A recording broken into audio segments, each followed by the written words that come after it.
What a world. Welcome to an episode of BrandonJaneauShow. As you know, I am Brandon Janeau, like always on all podcast platforms everywhere. Brandon Janeau Show. Social media platforms: Instagram, Threads, Brandon Janeau, Facebook, The Brandon Janeau Show, and of course TikTok, Brandon Janeau Show. Shout out to all the new subscribers, followers, I should say. Lord have mercy, followers. All those social media platforms. Um, yes, so go follow me on all social media platforms. Probably give it a game before I close out this episode. Really, what you go is the YouTube channel, man. Brand your new show. Shout out to the new subscribers on there too. Appreciate you guys. I don't say I'm dragging my feet. I think I did like 4 episodes last week and then I stopped and then But yeah, hopefully this week, no wrestling this. I mean, they got TNA Slammiversary. I might actually do a rating review show on that. I might actually do one. I don't know. I'm thinking about it. But yeah, brand new show. Go subscribe, comment. Uh, just don't be no crazy comments. Some comments be just like, what the fuck are you talking about? Yeah, but like the vids, comment, man. It helps an algorithm if you like the vids, like the clips. I haven't done a couple. I haven't done a short. Well, I only did one episode so far this year, so I haven't really done a short. So far this week, I should say. Lord have mercy. Yeah, so this week. But yes. You already know it's Tuesday, so you already know what it is, man. It's I bleed sports. There's been some craziness going on, man. College football is around the corner. Football starts up in a couple weeks. That is crazy that the NFL is literally the first preseason game is literally July 31st. That is freaking crazy. Lord have mercy. Um, Detroit versus the Chargers is the first preseason game. July 31st is literally in a couple weeks. I can't wait. About damn time. Um, College football starts up in a couple weeks as well. I talk about that. I did, my college startup last week. I talk about Ohio State. Do I think they can repeat? And what is more important, them repeating or them winning against Michigan? That's really the conversation I think we need to really have. And I talk about, some NBA stuff. Uh, MLB All Star Game is tonight. So yes. But first things first, boxing. So this past Saturday, really Friday. I didn't watch the Katie Taylor and around Amanda Serrano fight. Uh,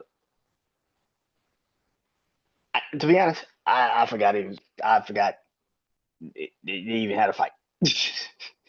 I knew it was on Netflix, but I wasn't really like checking for it. They said the fight was pretty underwhelming. I guess Katie Taylor won, so who cares? Uh, yeah. Saturday though was Shakur Stevenson sharing a court with Edgar Berlanga. Uh,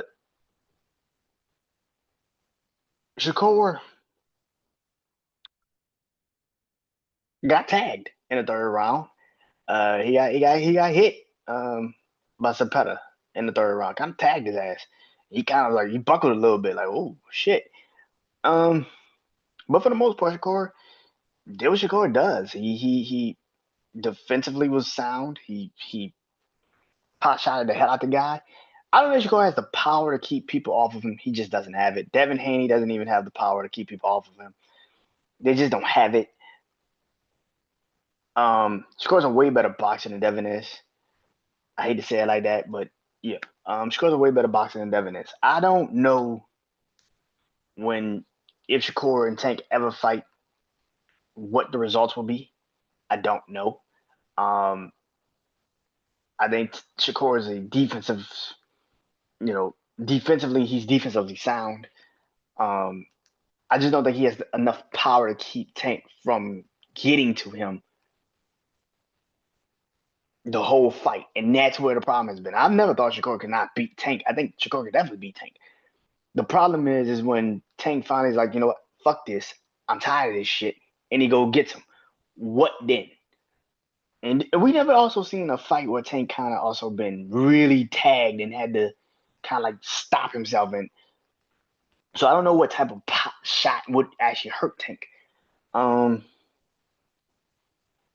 so maybe his Shakur's power to Tank might be a little bit different. I don't know, but um, I thought this was a great showing for Shakur. He needed a fight like this where he wasn't particularly,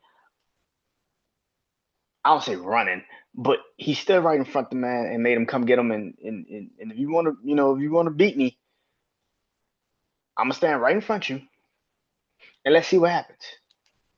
And like I said, third round, he got tagged. He got hit. His fucking knees buckled. But outside of that, he handled his business. He beat the hell out that dude. William Sapeta, he still had power at the end. It wasn't like he was just not still hitting Shakur, but it was to the point where it kind of I hate to say it like this, but it was kind of like a Floyd fight where yeah, you throwing punches, but this shit not hitting me, bro. Like I can kind of duck and weave out this shit. It's not that hard. And once you duck and weave, you opening yourself up because you can't get your hands back fast enough. So I'm gonna tag your ass. Pop, pop, pop, pop. And he was just tagging him. That was the best fight. Like I said, I've seen better fights for Shakur though. The Jamal Herring fight, that shit was bad. He beat the shit out that dude. Lord have mercy. That man's wife was mad as shit at that boy. Um, the Oscar Valdez fight was good. He beat the Asian dude really bad. That shit was bad. Shakur's had some great performances. I think a lot of people that haven't really seen him perform, you don't know how he really actually boxes. But I'm not surprised by that. I think Shakur had the best. That was the best performance I think he could have ever asked for. That was a really good fucking performance. Like that was really fucking good. Somebody that's supposed to be this powerful guy that comes forward, that goes at you, that tags you. Like I said, the third round he got hit, and how he handled it was, I hate to say it, but pretty flawed. Like I mean, it was pretty flawed. Like he kind of just was like, okay, fuck that. Okay, now I know how to do you. The mission of boxing is to hit and not get hit. And I think Shakur mastered that shit Saturday. He mastered that shit like nobody mastered that shit. And that's the one thing about this generation. A lot of these kids nowadays think they can do that, but you're not doing that. Actually, you're just running. And you look like you think you're Floyd. Floyd was actually standing. That's why I always when people say Floyd ain't great, I'm like you never really saw Floyd clearly because Floyd would stand in the pocket and let you throw punches and think you could get him, and he would let you think you had him, and he would still be tagging your ass. That's why I say all the time, like the masterclass he put on Canelo is still one of the funniest fights I've ever seen in my life. Because Canelo was mad. I mean, pissed off. He couldn't get this dude. But yeah, Shakur did a great job Saturday. I think that was his best fight he ever fucking had. That was a great goddamn fight. Um, Top of this last week, all the fights is coming up in the next couple of weeks of each other. Uh, Pacquiao fights this upcoming Saturday. I want to say Usyk and Du Bois fight this Saturday. They fight next Saturday. But we got like a bunch of fucking fights in the next couple of weeks. Like a fair share of greatness. Like, yeah,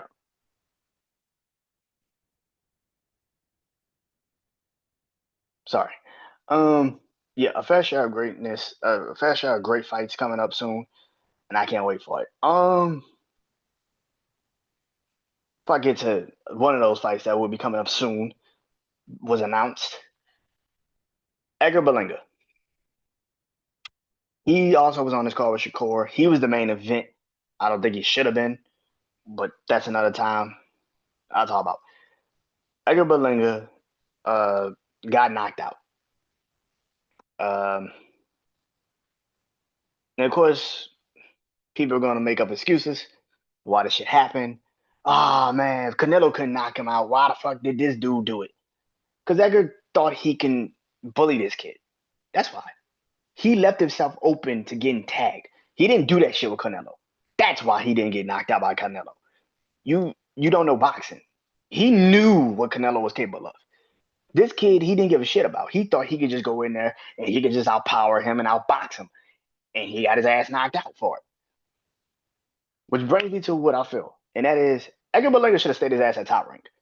I don't know what the fuck people be thinking. Like, listen, I get it. Bob Arum is probably not the greatest boxing, person, promoter of all time. Oscar De La Hoya and Golden Boy suck.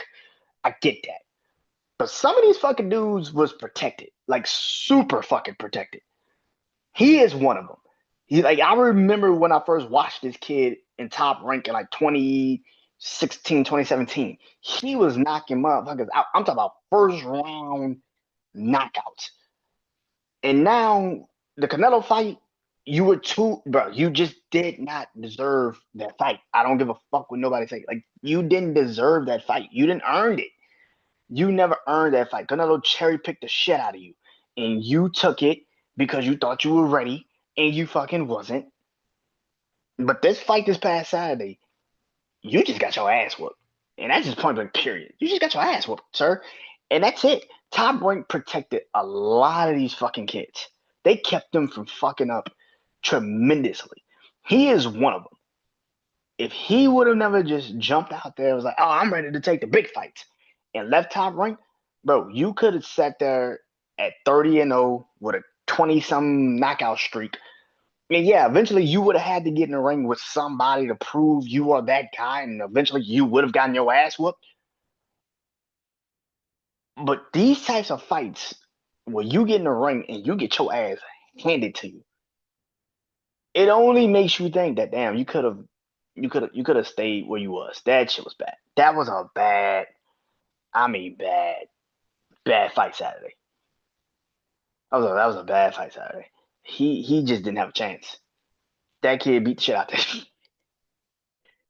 And again, it's no shot to the kid. Eventually, he would have had to gotten. He would have had to got. He would have had to get in the ring with someone that can do that to him. But sometimes being protected is not a bad thing.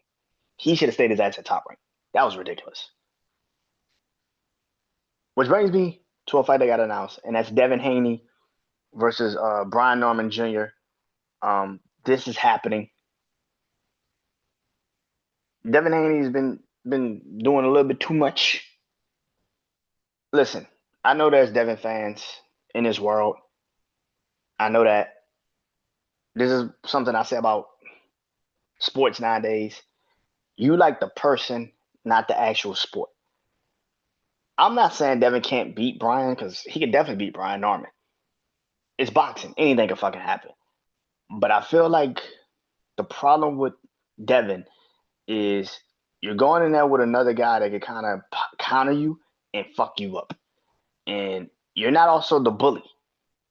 And that's something that Devin desperately tried to do to Ryan Garcia, and he paid the fucking price for it because he thought he could bully this kid. And he can't out bully this kid. And that's where he's going to get his ass whooped. And listen, I've said this numerous times. Devin should have beaten Ryan because he's a better boxer than Ryan. But he went in thinking he can fucking outpower Ryan. And the moment he thought he could, he got his fucking head knocked off. He got knocked out not once, not two times, but like 4 or 5 times. He had to get up off the canvas and try to be like, I'm good. I'm good. No, you wasn't. You wasn't good. And he has been gun shy. And he's only had one fight since then. But I just don't think he's going to be physically able to keep Brian Norman. Now, he can probably outbox Brian Norman. He probably could keep the distance, keep the jab, do all these things. But where the problem kicks in is if he goes in thinking I can outpower this kid, you don't have enough power to physically stop this kid. So if that is the case, you're going to get hurt. Devin is a better boxer than he is a power puncher. He knows his strengths, and yet he still does stupid shit. I think Brian Norman Jr. and Devin Haney is going to be an interesting fight. I think it's going to be a clash. I've been watching some of Brian Norman Jr.'s fights. He got something, man. Don't get it twisted. He got something. Like, he got power in both fucking hands. That's a scary thing. He could jab. He got power. You feel his power. that's a scary fucking fight for Devin Haney. I'm looking forward to seeing how he's gonna look. I respect Devin Haney for at least taking these fights. I will say that. I respect him for taking these fights because a lot of people wouldn't take these fights. But yeah, I'm looking forward to seeing this fight. I think Devin, but you are doing yourself a real disservice, and I mean a real disservice by your bodyguards grabbing this man and his father. Like, bro, y'all doing too much. You doing too much. I hope Devin shook off the cobwebs from the Ryan Garcia fight because if he hasn't, this is not the right person to go in that ring, start talking crazy and doing stupid shit with. He might hurt you. So yeah, basketball.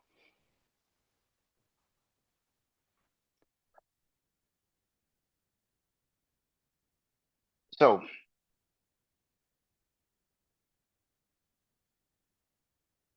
I don't know what's going on with the Lakers and LeBron James. I have no clue. All I get is social media shit and then TV shit, and then I'm like, okay, cool. I don't know what's going on. What I know is this: LeBron, you made yourself a sitting fucking duck. You thought you can force the Lakers' hand by you thought you could force the Lakers' hand by um opting into your contract, which will force them to have to make decisions based around you. That's what you did. You thought so. You basically thought that if I opt into my deal, the Lakers would have to take me into consideration. They can't just make moves without me. That's crazy. I'm LeBron James. I'm still the center of attention. And yet you're not. You still, and this is the reason why I say all the time, like, this shit can happen to anybody. This isn't just a LeBron thing. This is a sports thing. And I said this Sunday with my brother Juan. Kids nowadays look at the name and not the actual physical fucking game. You support the player, not the fucking actual game. This is what happens when you hit your age and you hit the peak. And now it's time for us to move the fuck on. And we need to start thinking about the future. And you are not a part of the future. The Lakers do not owe you a fucking conversation, LeBron. You are 40 years old. You are damn near done. You are probably much. You pretty much are fucking done. I don't believe any of these reports that four teams are trying to get you. I don't believe none of that shit. I don't believe none of that shit. I can't see you going to Dallas because that stunts the growth of Cooper Flag. Why the fuck am I trading you to Dallas? You don't want to play with a young player. That's always been your MO. You don't want to play young. So if I'm Dallas, I'm not trading. And the only way the Lakers, if I'm the Lakers, the only way I'm taking, and here's the problem with that: LeBron is the only one that can say yes or no to a trade because he got a no trade clause. So you put yourself into a situation where if you're the Lakers, and I know people are gonna sit there and say, "Well, who says Dallas is gonna trade Cooper Flag?" You think the Lakers are gonna just trade LeBron James for fucking nothing? Yeah, LeBron gets to say what he wants, but I'm not making that deal if I don't get Cooper Flag. I don't want Kyrie. I don't want Klay Thompson. I don't want Anthony Davis. What the fuck I need them for? If it's not to help Luca moving forward, I don't want that shit. Yeah, LeBron, you are up to a point where you can tell who we need to trade for, but what I need is Cooper Flag. And that's the only way Dallas and us are talking. That's the only way. And then we can build what the trade should look like. But if I'm the Dallas Mavericks, I'm not trading shit. I'm not trading Derek Lively. I'm not trading Cooper Flag. I'm not trading not a motherfucking soul for fucking LeBron James. You out your goddamn mind. That's an old ass team. What was the other team I saw? The Clippers. I would be completely and utterly shocked if the Clippers and the Lakers trade for each other. And that's another situation. What does the Clippers have that the Lakers will want? I don't really want Kawhi. I don't want James Harden. The only player I would want from the Clippers, you traded him to Miami, and that's Norman Powell. You just traded him to Miami. So what the fuck do I want from the Clippers? What do I want from you? You have nothing of value to me. What was the other one? The Warriors. Jonathan Kuminga? Again, the Warriors need to stop trying to. I get that people are so stuck in this mindset of like, you got Steph, you got Draymond, you got Jimmy Butler. You need to win now. No, the fuck I don't. No, I don't. See, that's the problem. Y'all have built this idea in your heads that because you have veterans like that I can't start thinking about the youth. Golden State needs to start building the fucking young future of their Warriors. That's been their problem. They're too fucking in and out. They want to build the future, but then you got Steph Curry and you got Draymond Green, and you can't really let that go because they brought you 4 titles. The one thing about the NFL that I've always loved about the NFL, and this is why the NFL is always going to be somewhat better than the NBA, is that they understand that it's time when it's time to get rid of the fucking when you ran your course. Either we're gonna draft your replacement or we're gonna sign your replacement. Either way it goes, you getting replaced. The problem with the NBA is they don't know how to do that shit yet. There's no reason, and I mean absolutely no reason, for Golden State to still be in a fucking holding pattern with Steph Curry, Draymond Green, and Jimmy Butler. I would have gotten rid of Draymond Green like 3, 4, 5 years ago. Thank you for the wins. Thank you for the chips. But you're more of a problematic situation than an actual person that helps the situation. I don't need you. Golden State should have been building the future 3 years ago. Same thing with the Clippers. Clippers and the Warriors are two teams that I would never put together. Why? If I'm the Clippers or the Warriors, why the fuck am I going to get LeBron James? He does not help me in the nonsense. And I might have to trade you some young shit to get him? No, I'm good. Mavs too. What am I trading you for? The only logical one is the Cavaliers. And even that would be stupid. I'm not doing this 3 times with LeBron James. You know. Especially if this is the last year you're ever going to do this. No. We have a chance to actually get to the NBA Finals next year without you. You realize how crazy that shit sounds? That the Cavs have a chance to actually get to the NBA Finals without LeBron James?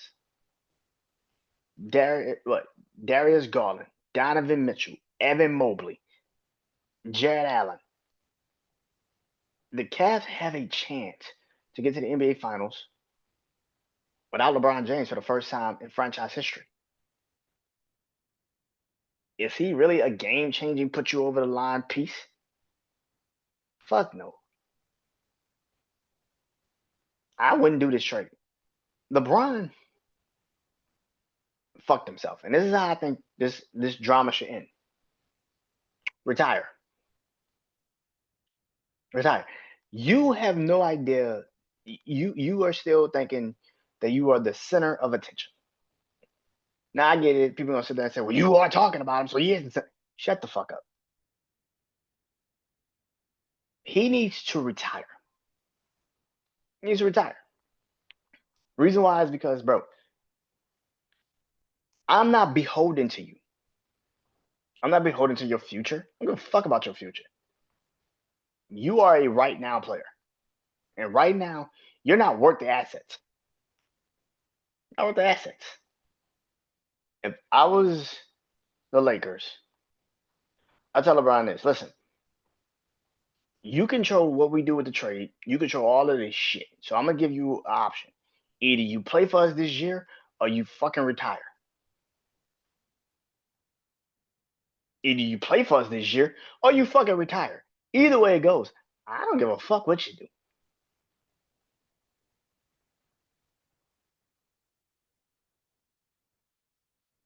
But that shit needs to end.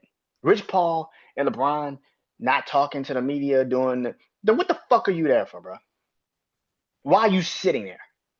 You know they're gonna come up to you and ask you what the fuck you doing. Why are you doing? Why are you sitting there? You want the cameras on you just to turn around and be like, no questions. The fuck? Whatever, dude. Whatever, dude. Also, this dunk that happened last night in the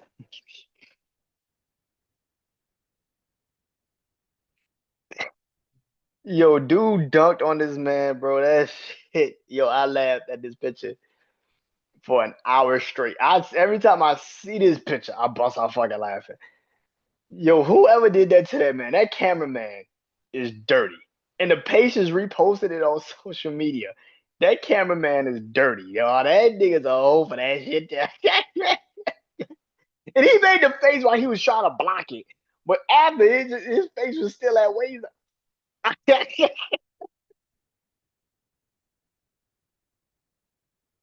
Yo, that shit was dirty, bro. Oh my god, that was dirty. That was dirty work. Dirty work, man. That was so wrong. That man dunked on him. Oh my god, yeah, that was bad. Yeah, and you're what rookie, second year pro. Oh my god, bro. Don't even go to camp. Don't even go to camp, bro. They gonna have that shit plastered somewhere in your locker room. Oh my god, that was bad, man. That was bad. College football. Like I said, Ohio State has won a national championship. Congratulations to Ohio State. They of course are walking in defending national champions, which it will be interesting to see how this team looks this year. You still got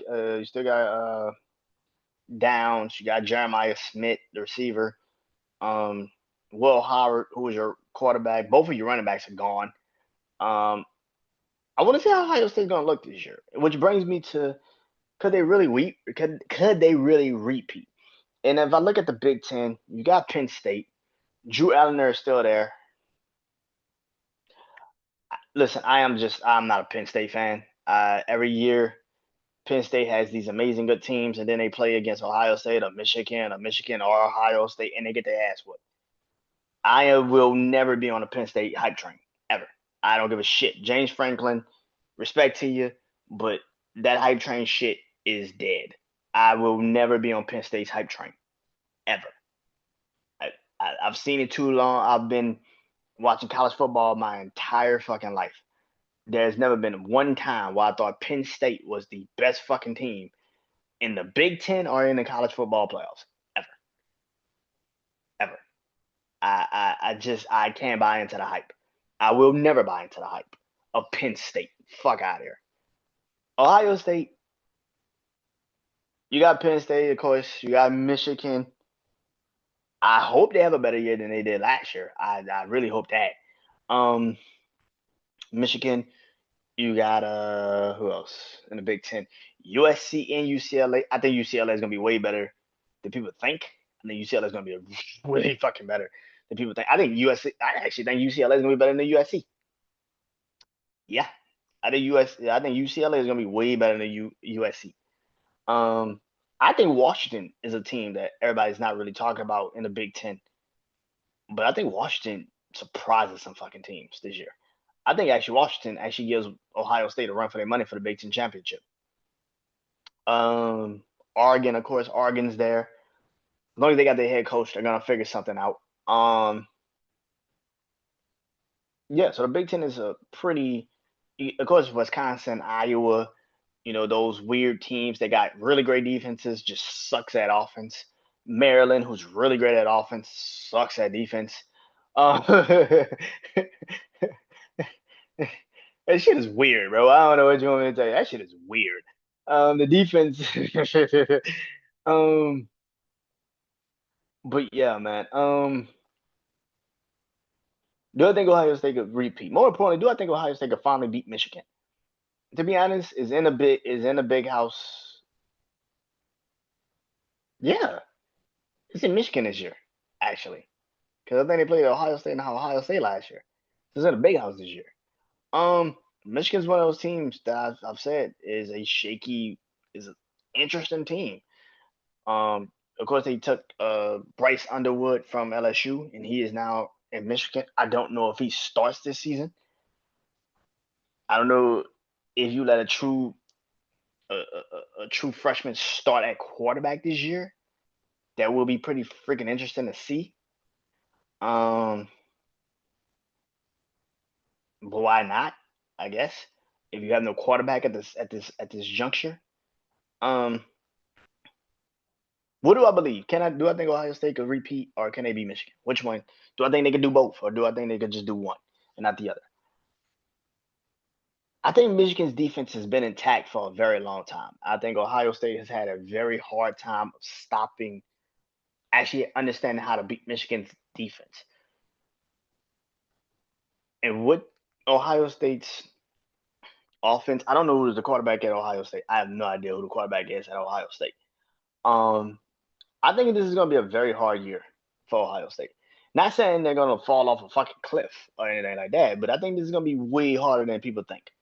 I think, yes, Jeremiah Smith is going to be an incredible receiver. He's going to do his thing. But losing the people that you lost, the amount of people that you lost in Ohio State this past offseason, to the draft and everything, this is going to be a very hard season for you to kind of get your mind wrapped around it. I think that Ohio State is going to have their moments this season. I don't think they're going to absolutely be the best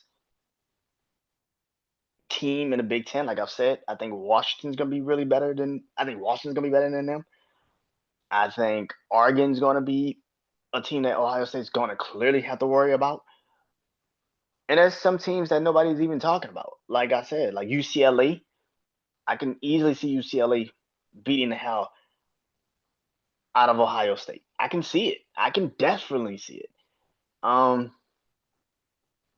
yeah, I think UCLA can beat Ohio State.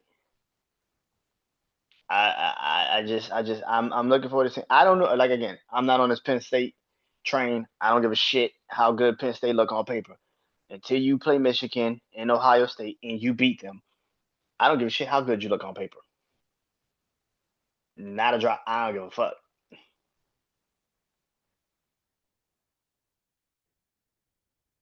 Yeah, I think Ohio State can probably beat Michigan this year. I just don't think Ohio State repeats, and that's where it gets interesting. NFL. So I've been doing the predictions, right? My predictions for the AFC and all this shit. But today happened, and I had to annex it. Had to get rid of it for a second. Uh, Here we go. So the NFL scouts, executives, coaches put out their top 10 quarterback list of coming into 2025 season, 2025-2026 season.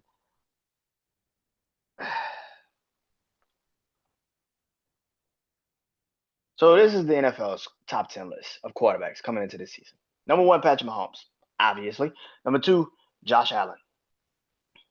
Number three, number three, Joe Burrow. Number four, Lamar Jackson. Number five, Jalen Daniels. Number six, Matthew Stafford. Number seven, Justin Herbert. Number eight, Jared Goff. Number nine, Jalen Hurts. And number 10, Baker Mayfield.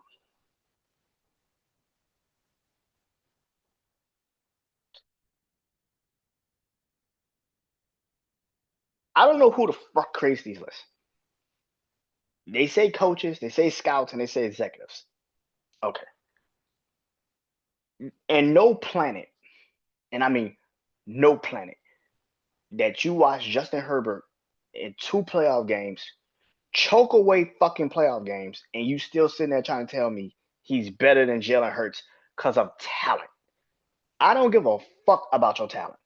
At some point, bro, you got to be better on the fucking football field when it matters most. And you can say whatever the fuck you want to say about Jalen Hurts. But when it comes to these games, he shows the fuck up. And he's played Patrick Mahomes 2 times in big moments and outperformed him in both fucking games. And it's not his fault that his defense sucked in that first fucking Super Bowl.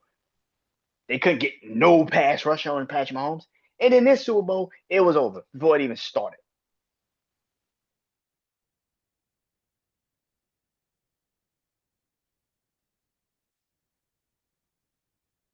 Justin Herbert being in front of Jared Goff, Jalen Hurts, even Baker Mayfield is fucking weird. I can't stress that enough. There's no way in hell you see Justin Herbert play football for the last couple of times he's been actually in the fucking playoffs, and you still sitting there trying to tell me that he's better because of talent. I don't give a fuck about his talent. You don't show up in the big moments, my brother, and that is it. Nothing more, nothing less. Fuck out of here.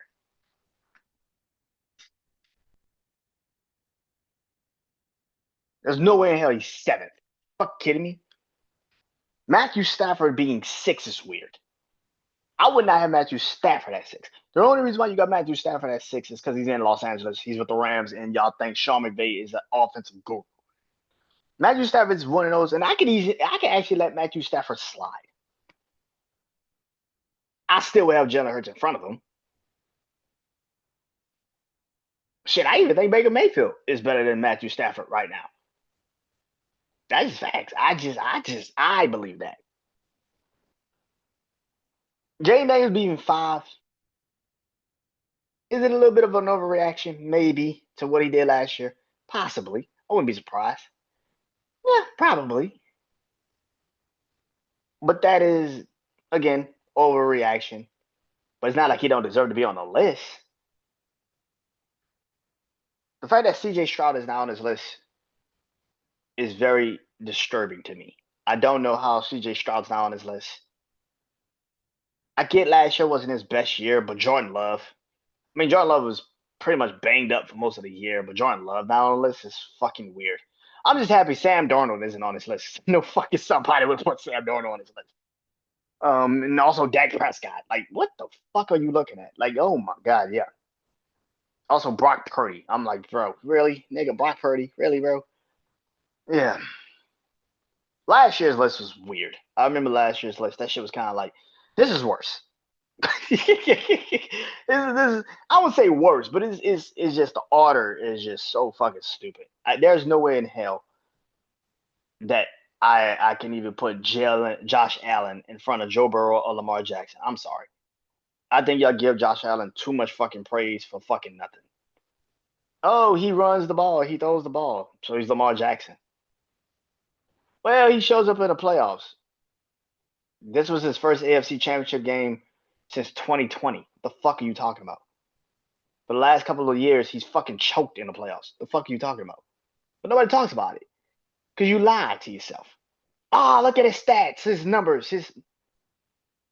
I saw his ass shaking when he was on the sideline and the Kansas City Chiefs had the ball, and he knew he was gonna have to get out there and actually have to score.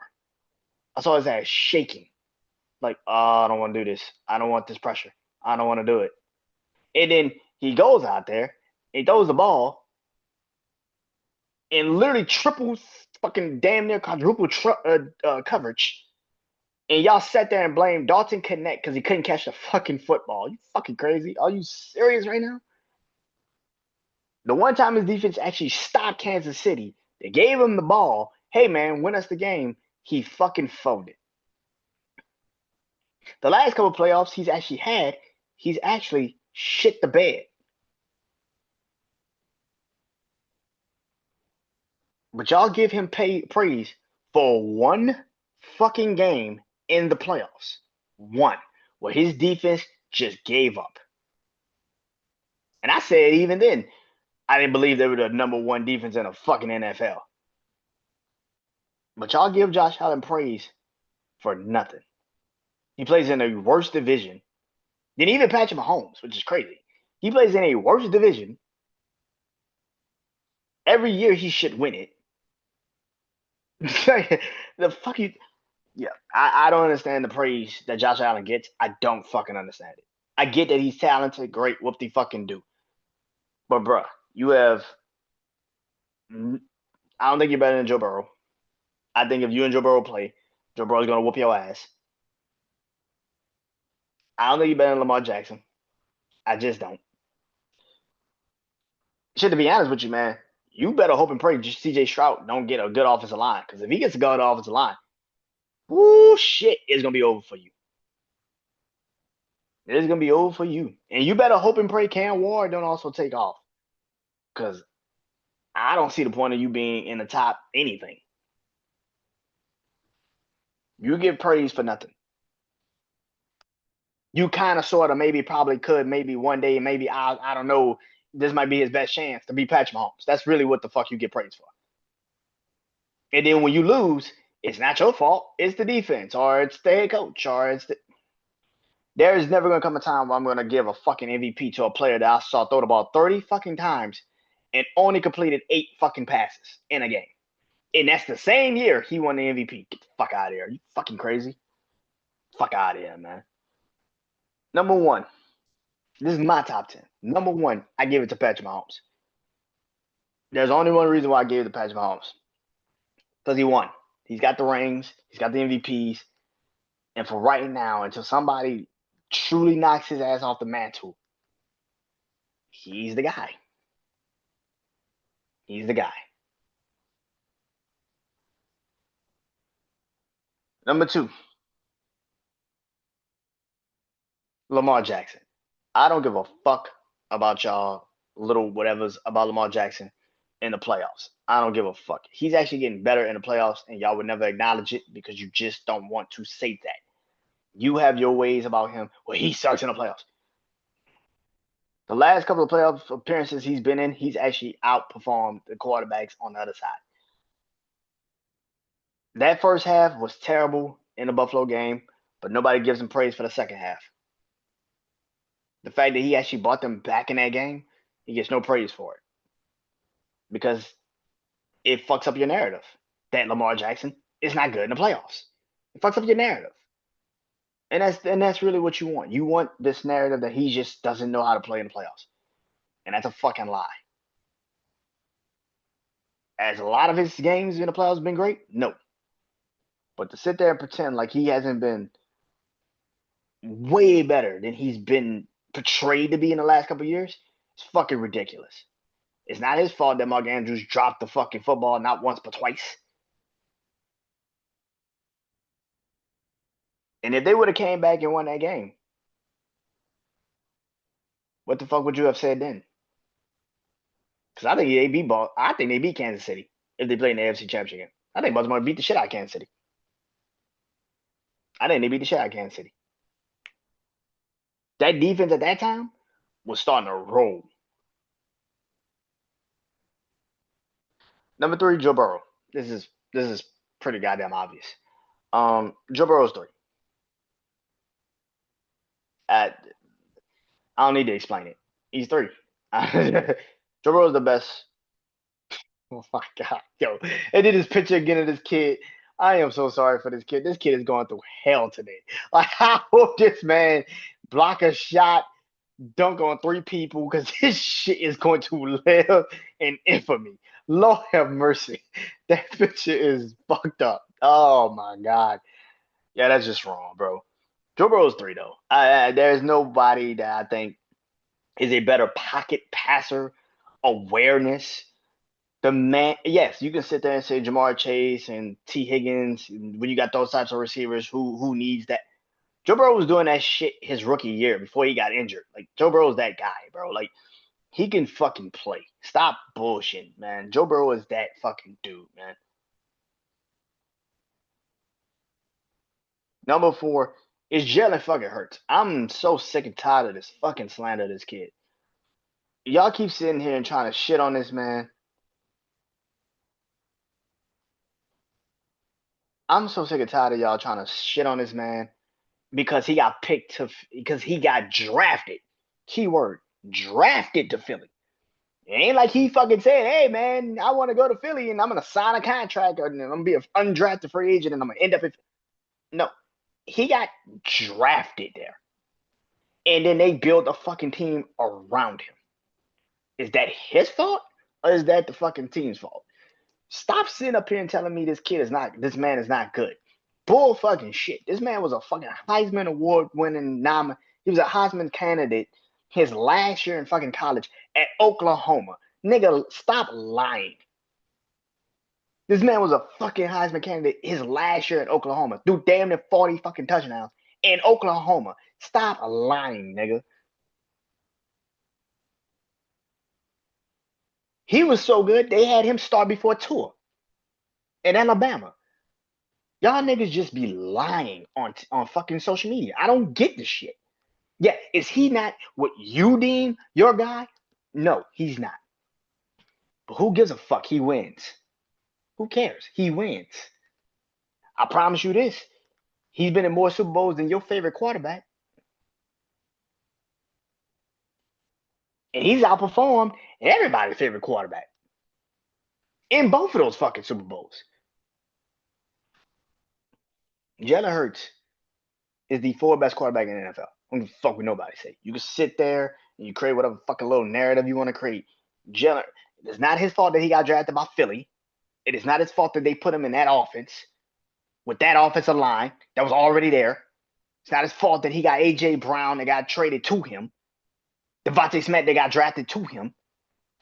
Saquon Barkley who signed a deal and wanted to win a championship. It's not his fucking fault, brother. It is not his damn fault. Y'all keep sitting up here and saying, well, he's a product of a team. All these motherfuckers are products of teams. The moment that Patrick Mahomes didn't have an offensive line, he's fucking shattered. Shut up. Jalen Hurts is the fourth best quarterback in the NFL. Are you fucking kidding me? Fuck out of here. Number 5 is Josh Allen.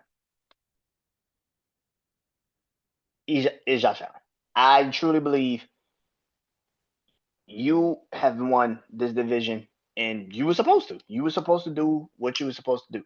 But I 100% believe in my heart of hearts that you get praised for a game that you didn't even fucking win.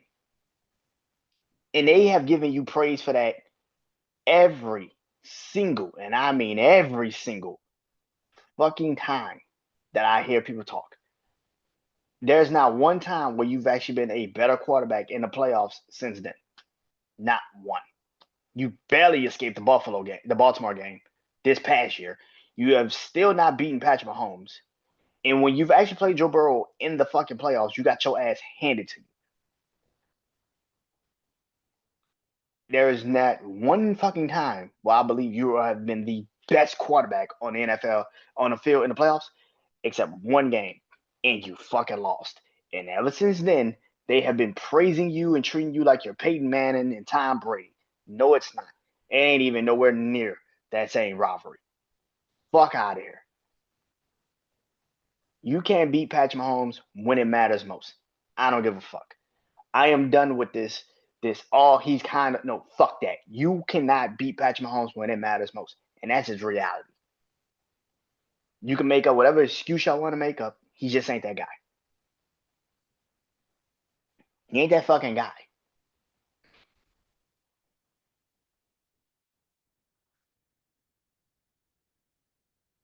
Fuck out of here.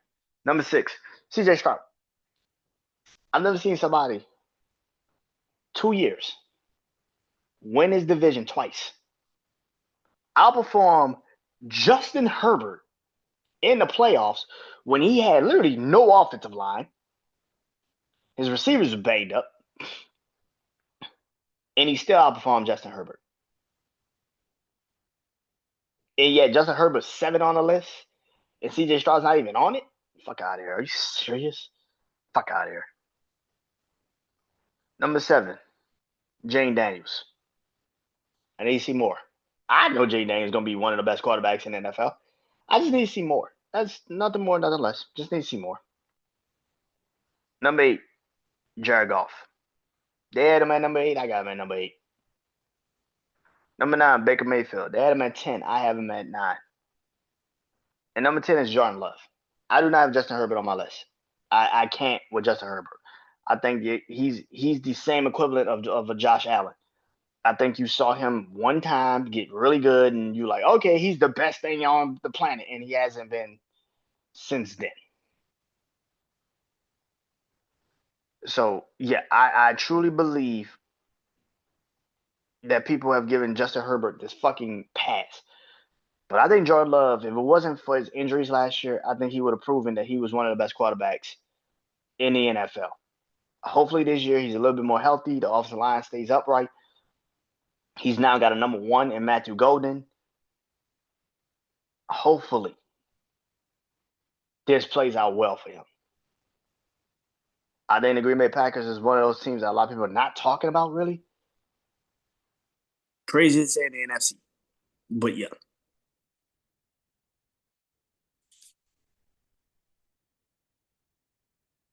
But yeah. But that's the end. That's all. Tell you guys next week. Peace.